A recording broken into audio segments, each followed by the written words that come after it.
Yes, listen, Harry calling you the smartest property guy on the planet, mate. How's that feel? Is that all right? Yeah, well, I'm grateful to him. I mean, I just do what I do, which is just look at the data but actually objectively, right? This is what we need. We need objective analysis rather than spruiking. So that's what I do.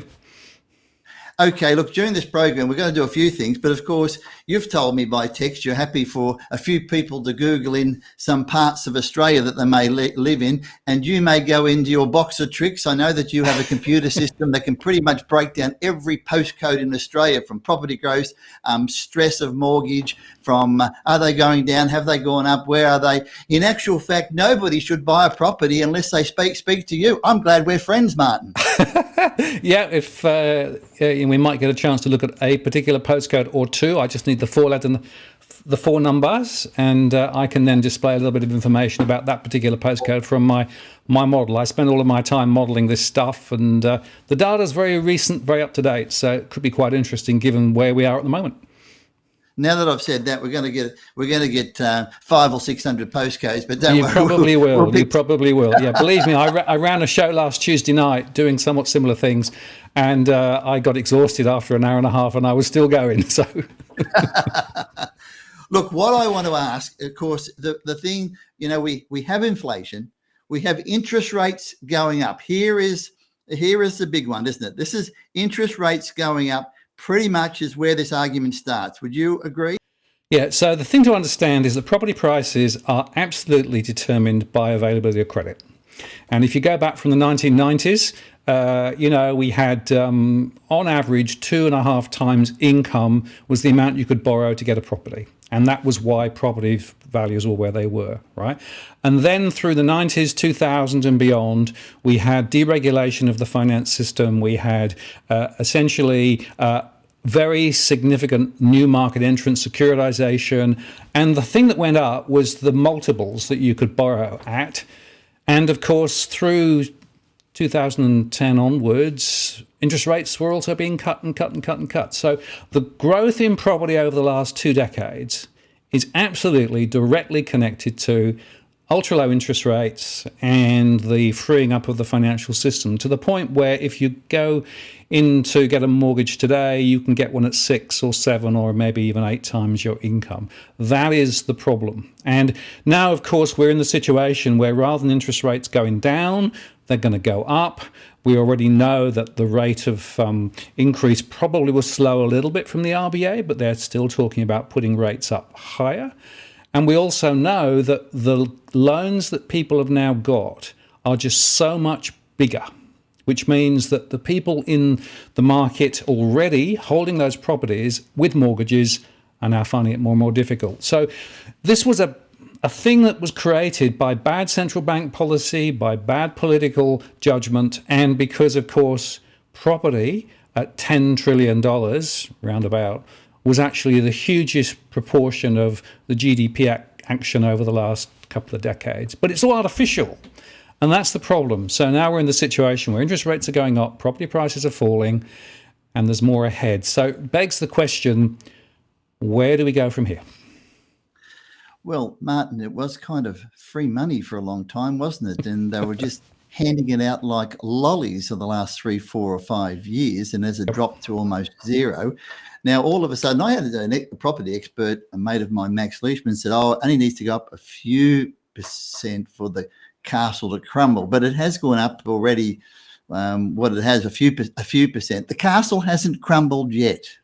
But it's crumbled a little. But I want you to correct me, because I don't know what I'm talking about. I'm ignorant, but you know what's going on. But wouldn't it be right in saying that I heard them say that interest rates in the next 6 months, many interest rates will be coming in from their fixed position, having to go back on the marketplace. Now, surely that's when the stuff hits the fan. Is that a fair call? Well, already the interest rates have gone up for the variable rate mortgage holders. And, people were getting mortgages at 2% just 6 to 8 months ago. If you think before they started lifting in May, 2% was the best rate. And now people are paying maybe 4, maybe 5%. Now, just as a little guide, every 1% increase on a 30-year mortgage is the equivalent of a 15% increase in the monthly repayment, every 1%, right? So now we've got people essentially looking at perhaps 30, maybe even 50% increase in their monthly repayments. And the other problem is that the variable rate mortgage holders haven't yet caught up with the rate rises. There've been 6. Well, only about 3 have come through yet. So the variable rate mortgage holders are seeing more rate rises ahead. But then you make the point about the fixed holders.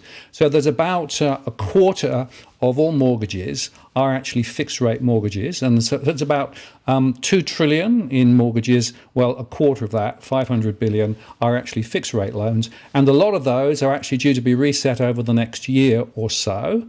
And a lot of those fixed rate mortgages were at 2%. Now they're going to be at 5% or maybe even more by the time the rates continue to rise. So again, people are going to go from being able to afford those massive repayments to possibly not being able to afford those massive repayments. Now, because this momentum is ahead of us, we're already starting to see property prices begin to slide. So the latest data from CoreLogic showed that prices were falling in Brisbane, certainly in Sydney, certainly in Melbourne. In fact, Brisbane's falling faster than the other 2 areas at the moment. And we're also seeing now prices beginning to ease back in Perth and in Tasmania and even in South Australia, which was the last hangout, all beginning to slide. So property prices are beginning to move down. Go back to what I said. Credit availability determines what happens to property prices. With interest rates going up, the borrowing power, the ability that new borrowers have to get into the market has been reduced by about 30% from where it was just 8 or 9 months ago. So you cannot now borrow as much as you could back then, which means you can't chase those property prices. And that means that essentially we are going to see property prices beginning to slide down. And I think the pace will accelerate. Indeed, NAB came out last week and said, expect at least a 20% fall in property prices over the next year or so. I think that's probably a reasonable mid case. I have a few different scenarios, but that's certainly possible. Could be even worse than that. And okay, everybody says, well, hang on, we had a massive run up over the last couple of years through COVID. Well, we did, but that was driven by ultra low interest rates, 0.1% cash rate, and all the government stimulus, all our first home owner grants and all the encouragement to go buy. That's all changed now. So we're in the new world, and we're in a new world where property prices are due to come down. And so it starts to beg the question then, well, what does that mean for households then? You've kind of answered my question, but the bigger question is, you're saying that there's going to be a big wave of trouble coming. Is that what you're saying?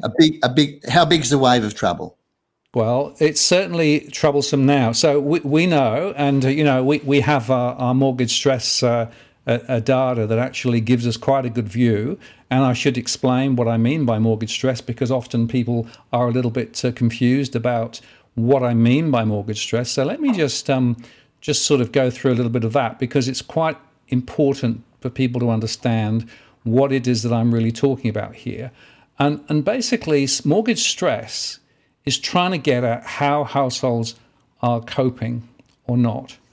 And so I'm going to put this up because it's quite important. So when I define mortgage stress, there are various different ways of doing it, but I look at it in cash flow terms, money in, money out. And basically, if what I say is households have more outgoings, excluding one-off discretionary, than their income, then I define them as stressed.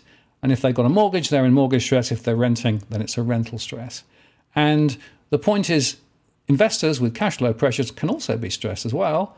And so we can aggregate all that data to estimate the total financial stress in the system. That's what we do in our core modeling, right? And I express this as a percentage of households because that's the most powerful, but also the count. And the count really gets to the heart of where the pressure is, because that's the current state now.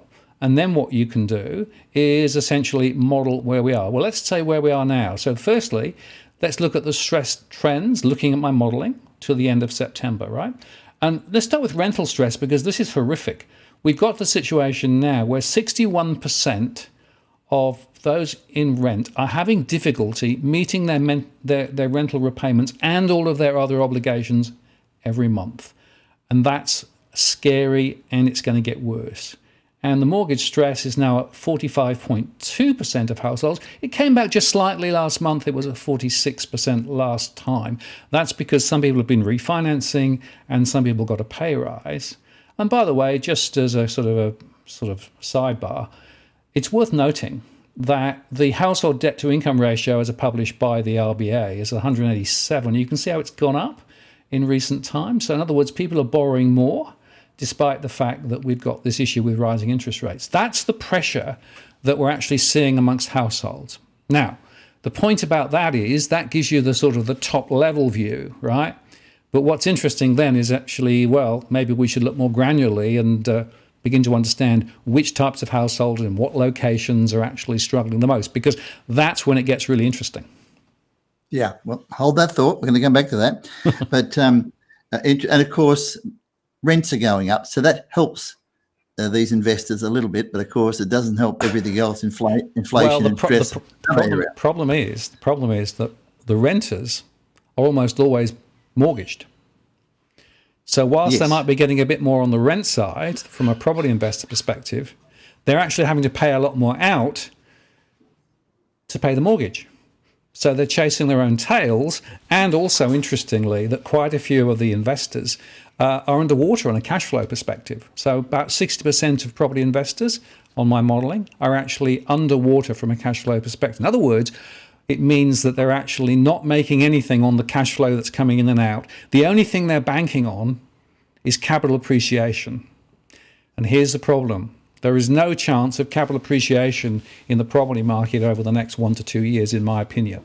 And we're already seeing, as I say, property prices fall. So that means that property investors are in the situation where they are paying net negative in and out. So they're losing on cash flow, and they see no capital growth. That is why we're seeing significant numbers of property investors now listing their investment properties with a view to try to sell them before property prices fall further. And interestingly, if you look at listings, a lot of the properties that are being listed are ex-investment properties. And interestingly, if you look at the total pool of rental properties available in Australia, it's about 1/3 less than it was 3 or 4 years ago. So we've got less investment properties on the market. That's one of the reasons why rentals are going up, because there's such little supply, and yet property investors are saying maybe it's a good time to get out.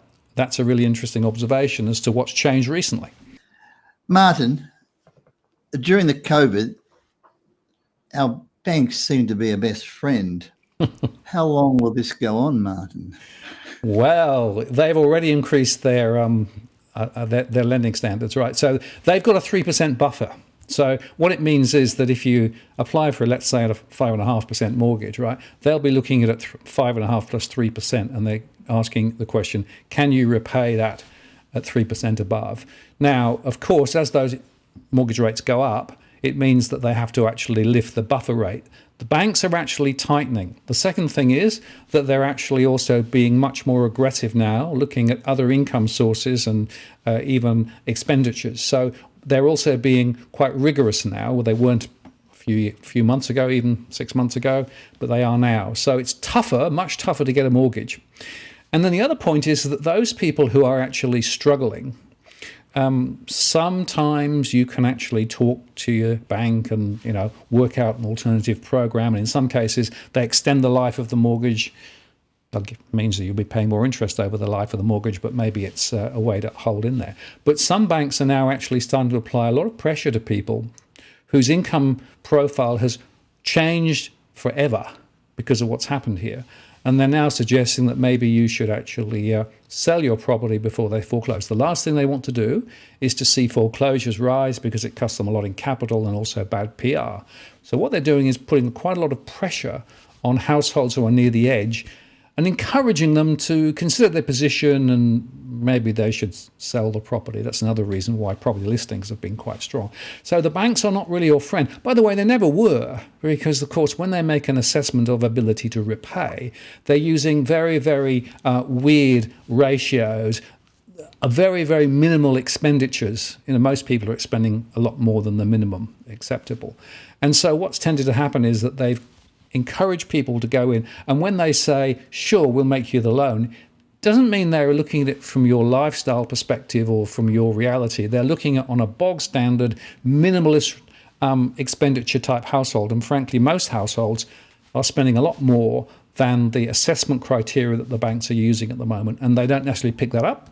And also make the point that some applications still, the applicants are actually over-egging the cake when it comes to what their income is, or telling a little bit of a flexible story on what their costs are actually like. So they're not actually being totally truthful either. So there's a bit of blame on both sides. But I think the banks have led a lot of people down a blind alley here, and now we're going to see things begin to get rather crunchy over the next few months.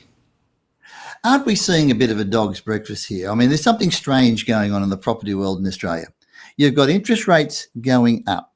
Yep. You've got building values to build a property gone through the roof. You've got people complaining they can't find somewhere to rent. You've got people wanting to buy, but they don't know how to do this. So you've got this whole strange scenario where there's actually people that want to buy, but they're not going to buy. And there's people wanting to rent, but they can't rent.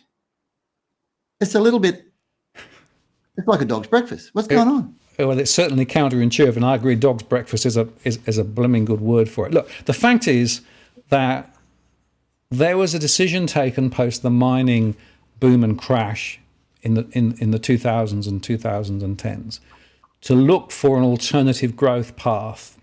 And the decision was taken by Treasury and by the Reserve Bank to use the property market and households as essentially the growth engine. That's why I said about, increasing the ability to borrow more and take interest rates down. It was a deliberate strategy by the powers that be, both the Treasury and the Reserve Bank. And if you go back 20 or 30 years, 1/3 of bank lending was for mortgages.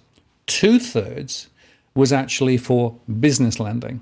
Today, it's 2/3 for property lending and 1/3 for business. So many businesses can't get the money that they need to grow their business because banks would much prefer to lend for property. So we've had this massive distortion.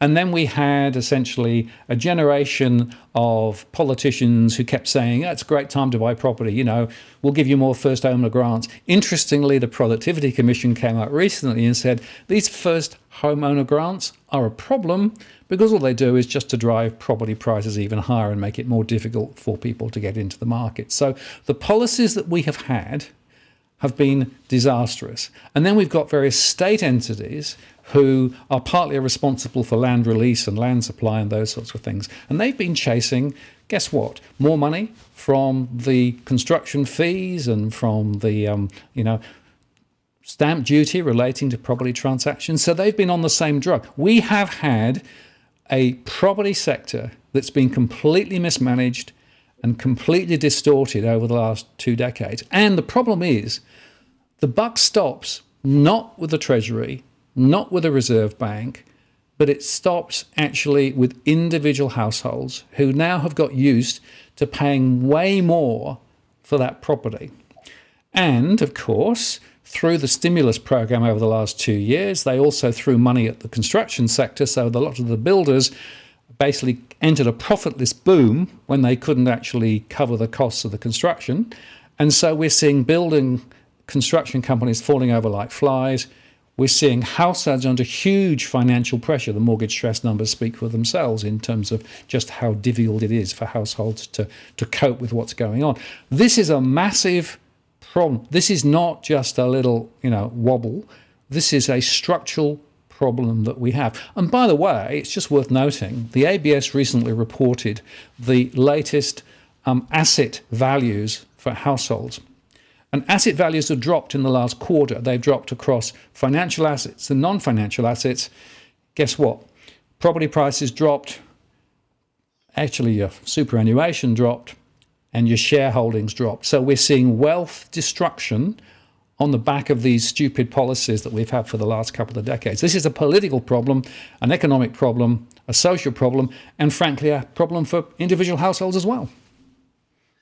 Sounds like a very big dog's breakfast, this one. And the other reality is it's a catch-22. But look, another quick question. Obviously, I read this in the newspaper early this morning, and this lady was saying the good part about now is now's a good time to go and buy and make a killing. Now, of course, you read the newspaper and the Fin Review in the one day, and you get 5 different opinions. You get somebody who says it's going down 40 or 50, 60%. People said, no, it's going to plateau now and skyrocket up. And, you know, you get all these different opinions. You know what? I want Martin North's opinion because you know what's going on, Martin. You are so good. What's going to happen in this area? Does somebody race out and buy now? Is it going to go lower? Interest rates, how high will the interest rates go? How bad will inflation be? All these subjects create a problem. Well, yes, and you know it's always hard because, of course, there are lots of externalities. You know, what's going to happen in Ukraine? Is the US going into recession? Will China also go into recession? All of those issues. Look, my view is there is absolutely no imperative to rush into the market and buy at the moment. I'm almost certain that you'll be able to buy cheaper in the next year or two. I believe that property prices will continue to fall further, and the pace of fall will probably accelerate. Why do I say that? Because, as I said at the beginning, the critical thing to understand is its availability of credit, meaning interest rates, the ability of the banks to lend, that actually drives property prices up. At the moment, interest rates are rising. We've got another probably 100 basis points or 1% of rises to come up. The market's talking about 3 point something, 3.4, 3.5 maybe, 3.6 possibly through next year and into the year after. So interest rates will be higher. That means that on those buffer calculations, you can't borrow as much as previously. So credit is less available. Also, if you are a first-time buyer and you believe that property prices are going to continue to fall, and I think they probably will, then you wouldn't buy now. What you'd do is you'd wait. And you'd wait for prices to come back further because price will be more affordable. It's still very unaffordable. And of course, the problem you've got is that incomes have not grown in any real terms at all. So a lot of people are really struggling to try and get into the market. So maybe it's worth waiting. And then, of course, the other side of it is there are some people, as I said earlier on, trying to sell now because what they're trying to do is to sell before prices fall. And when you actually look at who's writing this stuff, right? So quite a few of the real estate portals, of course, are actually still spruiking property. Guess why? Because they want your eyeballs, and of course they get paid by the industry to do that. And then you've got the real estate guys themselves who are trying to get transactions going. If you look at the volume of transactions at the moment, they're down, significantly down. Many real estate agents are really struggling with lack of commissions and, you know, having to work really hard. Many auctions aren't happening at the moment. Where you could meet the market, in other words, where people are prepared to agree to sell at a, let's say, 10 to 15% below where the market was a few months ago, there are still some deals to be done. But I think unless there's an absolutely urgent need to buy because you need somewhere to live and it's a perfect property and you don't mind if you're going to lose a value on it, it's probably worth just waiting a little bit longer and seeing how this shakes out. We are not at the end of the interest rate cycle yet. Even the Reserve Bank says that. All of the experts are saying rates will go higher. CBA is the least aggressive, so they're saying maybe 2.75, 2.85 cash rate max. But if you say Westpac, they're saying 3.6. I think that's probably a reasonable ballpark. But if the Federal Reserve decides to go 100 basis points when they meet in November, which is possible based on what we're seeing in the US, there is a chance that we'll have to go even higher. And here's a scary thought for you. All of the economists will tell you that if you want to crush inflation, which is what the Reserve Bank needs to do and wants to do, you actually need a cash rate that is higher than the current inflation rate, which is a pretty scary thought when you think that at the moment our inflation rate's, 6% or thereabout. So, if that were to actually be true, then, that would be horrendous for many people. It's interesting, in the US, one of the Federal Reserve chairs recently reminded everybody that to crush inflation, you need an interest rate higher than the current rate of inflation. So there is more upside risk to interest rates and therefore downside risk to property. I cannot see any scenario where property prices are going to recover in the next 3 to 6 months and go higher. And we are not going to see anything like we saw through COVID, where interest rates went down to 0.1% and where we had all the government stimulus and all the fiscal measures encouraging people to go buy. That was a one-off situation. And if you look over the longer term, by the way, average growth for property over the long term is just about the rate of inflation. Now, that's probably close to where we're going to get. So I'm expecting property prices to come down, stay down, recover in about 2 to 3 years, and start moving up, but nothing like we heard. So in other words, guys, the property boom is over. Now, of course, it would be ignorant for somebody to say, hey, Martin, how much has property fallen here or there? Because I know you are a smart guy. You can talk about all different postcodes and you can see all different prices. You know, some have already dropped by 40%. Some have only dropped by 20%. Some have dropped a little. Some have dropped a lot. Some are under enormous stress, some postcodes, which can only mean whatever. So, you know, tell us about opportunity from here. Where do we go? What opportunity is there for people? Yeah.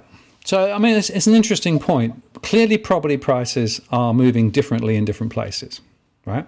And what that means is that you need to get granular to understand what's going on. You can't look at these high-level indices. They're not telling you anything useful because they're high-level averages and often lagged by 1 to 2 months. Because the point is this: if you actually see a property transaction through, it takes about 2 months on average from a time when the agreement is made to when the property is actually completed. At that date, data then flows back through the registries and into the property portals, and then they actually put them into the indices. So there's a 2-month lag between there and what the indices are saying. So you need to look at other information.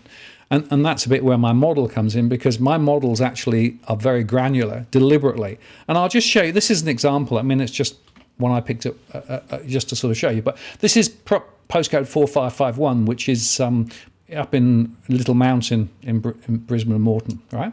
And it's interesting to note here that my 3 scenarios, I run a best, base and worst case scenario. So for a house in that area, over the next 3 years, the best case is a growth of 4% cumulative over 3 years. The base case is a fall of about 20%, but the worst case, if we get a global recession, is down to about 39% off. Now those scenarios give you some of the sort of senses of where we are. And interestingly, this is the real killer. If you look at the disposable monthly income for this postcode, right, which is about $4,800, on average, somebody with a mortgage is paying 48% of their net disposable on their mortgage at the moment, and about 46% on their rental at the moment. And their average taxable income, according to the ATO, is about $73,000, and the average household from the census is $77,000. And if you're an investor, you might get 4.6% from gross investment yield, but the real true return, in other words, the net investment yield, is 1.1%. Now, that's just an example of the granularity that can help you to understand where to go look, right? Because obviously there are other postcodes where the proposition is completely different in terms of the levels of stress, in terms of the movements of property values, etc., etc. But interestingly, of course, a lot of people were saying, oh, Queensland is the place to invest. Well, actually, sorry to say this, but down in southeast Queensland, property prices are falling more smartly there than anywhere else. And, you know, I've got 100 examples I could show you. I won't, but I can go through them and show you all the property price falls. And in fact, if you want to see that show, if you go across to my YouTube channel, Walk the World, I put up a show there yesterday where I went through all of the property price falls in the Sunshine Coast just to illustrate dramatically how much property prices are falling. So you have to get granular, the first point. The second is you need to make a decision about units versus houses, because the truth is houses will tend eventually to hold their value a little more than units. Unfortunately, we have flooded the market in some areas with many units, a lot of high-rise units particularly, all cookie cutters, all the same. And if you look at North Ryde, for example, I won't put the slide up, but if you look at North Ryde, unit prices in North Ryde are lower than they were in 2017. That's a scary thought, right? So it means that anybody who bought then is actually sitting on a real negative loss, probably negative equity. And if you look in Perth, despite the run-up we've had in Perth over the last couple of years, right, property prices were higher in 2012 to 2014 than they are now.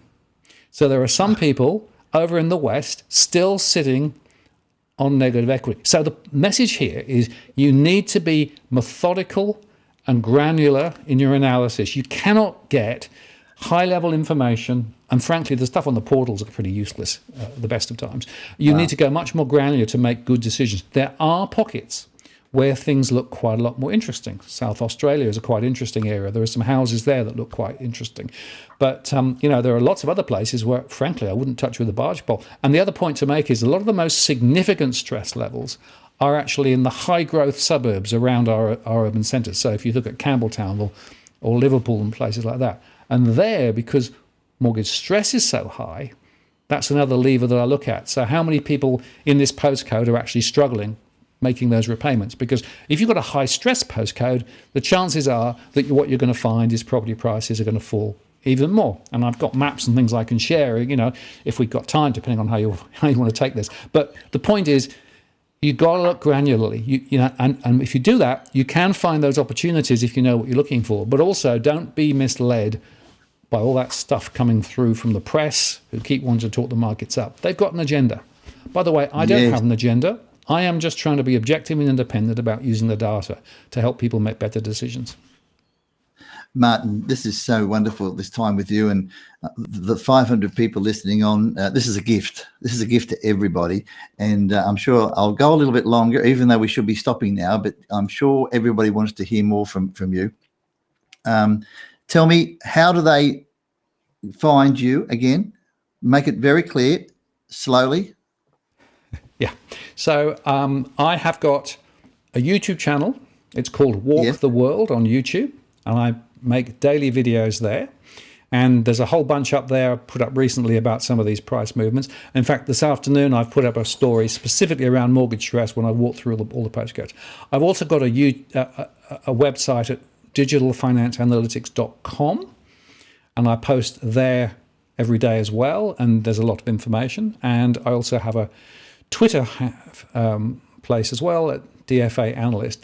And I'll also make the point, Greg, if people want to have a specific conversation about a particular postcode or suburb and go into this in detail, that's a service that I offer. Now, it's a paid service, I'll be frank and honest with you. But if you want a one-to-one conversation, right, you can have that conversation with me and look at all this detail. And I can go through, it's not financial advice, right? But I can go through all the data. I can show you what's going on in the particular postcode, where property prices might go, what are the leading indicators. It's that level of granularity, and I've got data for pretty much every postcode across the country. It's including the latest census data as well, so it's bang up to date. The data I showed you was, literally hot off the press, plus my surveys have done it weekly, so it's very, very recent. Gives you a real strong grounding to be able to make better property decisions. And, should you stay in property? Should you sell now and rent? Or, should you buy investment property? Well, it depends. I can't give you that sort of financial advice, but I can give you the base data to help make better decisions about where to look and what the outlook might be. You have to be well informed, particularly now, particularly in an era of wealth destruction, and particular when, wherever you look, we're going to see probably wealth being destroyed. Wow. Look, my team's just put your site up, and I encourage everybody to go and register with Martin and make sure you follow him, because I know we're not going to be able to get to all the postcodes, even though we'd like to. But we've already seen what you've got on every postcode. It's scary, isn't it? I mean, very, very scary. And so what you're basically saying is, don't go and buy an investment property until you have a look at this data. Is that a fair call? Well, I would say that if you're looking at investment properties in particular, it's really, really important. But if you're a first-time buyer, it's really, really important that you have the information at your fingertips, because the risk is if you don't, you could end up making really bad decisions. And my problem is, Greg, that I've spent many months talking to people one-on-one through my one-to-one service. And the problem is that people often jump into a property, they feel sort of emotionally attached to it, and then they hear all the press saying, you've got to buy now, you've got to buy now. And then, of course, the bank says, sure, you can get a big loan, etc., etc. Be cautious and careful. There are times when the best thing to do is to do nothing, or at least get the real hard data that you need to make good decisions, rather than just being spruiked to bilio by the real estate guys who frankly just want to make a deal at any price. And let me just, I'll just put this up. This is my one-to-one service, as I mentioned. I'm booking at the moment 3 to 5 weeks out, simply because I've got so much interest in this at the moment, because there's so many people trying to work out what to do. But the point about the one-to-one conversation is that it gives you the opportunity to sort of kick this around really granularly. But be cautious, be careful, and in the current environment, assume interest rates are going to go up and stay high, assume property prices are going to fall further, and therefore being a little bit cautious makes a hell of a lot of sense at the moment. And be careful of the spruikers; they're still out there. Oh, I'm sure they are. Oh, wow. Okay, so basically, people can cover their postcodes. They can join in with your service, give you the information, and they can all get their details. Is that correct? Everything that they need to know? Yeah, well, certainly I can give them the detailed information. You know, the typical conversation is about a 25-page report on a particular suburb or postcode, and I'll go through all of the properties listed, where they're going to go, etc., plus all the mortgage stress stuff. And if you go through to the DFA blog, there's a contact form down at the bottom there, and if you contact me there, then we can have a conversation about that. Also, you know, if you want to get just a bit more sense of what I do, if you go onto the YouTube channel, Walk the World, you can actually watch some of my videos where I've gone through this and walked through some of the information, so you can see the sorts of things that are there. The point is, there is nobody else in Australia who has this granular model that I have. I've been doing it for 20 odd years, and people will say, well, hang on a moment, didn't you say property prices were going to fall, you know, significantly some years ago? Yes, I did, but I failed to account for the fact that the Reserve Bank cut rates to 0.1%, and the government threw billions and billions of dollars into the system, right? That's the problem. Now that has passed. We're not going to see the same again. So we're now in a whole new world. Therefore, being armed with good information is really critical. And I guess that's my, you know, passing thought. Be cautious, be careful, get the granular information you need to make better decisions. Well, they've stopped printing money. Interest rates are going up. Inflation's going up, and nothing's going to stop them. One last question, Martin, your crystal ball. When will we sort of get to the bottom amongst Australia before it starts to climb again? Are we one year away, 6 months away, 2 years away? What's your thoughts? Well, I mean, that's tricky because, of course, there are so many externalities. But, you know, there is a little bit of a sort of a sense here that this is not going to happen in just a few weeks. It's probably going to be a year or two. And I'll just show you this slide. This is actually the ASX 30-day interbank cash rate yield curve. At the moment, they're saying in March 2024, the cash rate is looked to be 3.8%, right? Now, say it again, March 2024, 3.8%.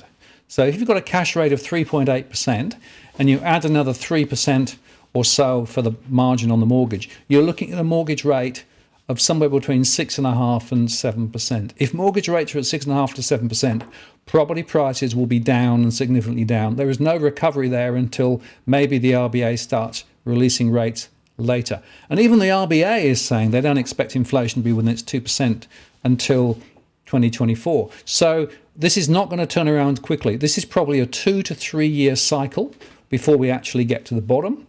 And then we probably bump along the bottom for a couple of years. So I would be thinking you need to have a 5 to 10 year view of property if you're actually going to make decisions, because there is going to be no short-term rebound. There's no bounce. There's no pivot. We're going to go through the long, slow grind of trying to deal with inflation. Property prices are going down. Martin, this is fantastic. Martin, thank you so much for being with us. We're going to have you back again and again and again, because we could go on forever. People have been with us all day, so it's time to pull the pin, so to speak. I'll let you go, Martin. Thank you so much. I'm expecting all 400 to subscribe to you. So, and well, look forward to it if they do, and thanks very much for the opportunity.